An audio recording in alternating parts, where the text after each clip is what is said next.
கொஞ்சம் விவரம் தெரிஞ்ச போது ஜெயலலிதா அம்மா ஆச்சு 2000 கோடி ஊழல் அந்த அம்மா அப்படின்னாங்க. 2000 கோடி திருடிட்டாங்களா அந்த அம்மா அப்படின்ற மாதிரி இருந்தது. 2G ஊழல் 2 லட்சம் கோடி. 2000 கோடிக்கே நெஞ்சு வலிச்சது 2 லட்சம் கோடியா அப்படின்ற மாதிரி இருந்தது. 2 கட்சி தான் நமக்கு தெரிஞ்ச கட்சி, ரெண்டுமே திருடிக்கிட்டு தான் இருக்கு. இவங்களுக்கு ஏன் ஓட்டு போடணும் அப்படின்னு என் ஓட்டு சீமானனுக்கு தான் போட்டேன். ஆனா மனுஷன் இப்படி கேம் ஆடிக்கின்னு இருந்திருக்காரு இத்தனை வருஷமா அப்படின்னு தெரியாம போயிடுச்சு எனக்குலாம். எங்க வீட்லயே போய் நான் முன்னாடி சொல்லும் போது சீமானன் ஓட்டு போடுங்க அப்படிலாம் கேட்கும்போது அவங்க தயங்கினாங்க. விஜய்க்குன்னு இப்ப கேட்கும் போது அவங்களே நாங்க போடுறோம்டா கண்டிப்பா போடுறோம்டா அப்படின்னு சொல்றாங்க. பெண்களுக்கு பாதுகாப்பு இல்ல, இது மட்டும்தான் ரொம்ப மோசம். 2026 ரெட் பிளாக் வராது, சான்ஸே இல்ல. அவங்களாம் வரதுக்கலாம் ஒரு 0% கூட சான்ஸ் இல்ல. ஒருவேளை டிவிக்கே ஏடிஎம்கே கூட்டணி அமைஞ்சா 2 சொன்னா வேற கட்சி இருக்காது ப்ரோ.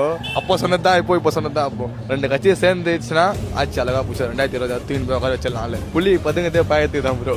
பதுங்கி ஆச்சாதான் கரெக்டா இருக்கும். எப்பவுமே வெயிட் பண்ணி அடிக்கணும். ஒரு விஷயம் வெயிட் பண்ணா 100% சக்சஸ் ஆகும். விஜய் நினைக்கிறாங்க அவர் ஏதோ இது பண்ணுவார், அவர் குவைட்டா முடிப்பாரு. அவர்கிட்ட ஒரு ஆளுமை இருக்கு, கண்டிப்பா அந்த ஆளுமை ஜெயிக்கும். விஜய் காசு கொடுக்கலாம் மாட்டாருங்க. விஜய்க்கு காசு இல்லாமலே வருவோங்க. காசே வேணாம் விஜய்க்கு. அவர் நின்றாலே நாங்க எல்லாரும் அவர் ஓட்டு போடுவோம். நாங்க எங்க ஃபேமிலியே விஜய் வரணும்னு ப்ரே பண்றோம். என் சன் அதை விட ரொம்ப வெறியா இருக்காரு. ஃபுல் காலேஜே இப்ப விஜய் வரணும்னு நினைக்கிறாங்க. we all want something new இல்லையா? விஜய் கிட்ட அது இருக்கு.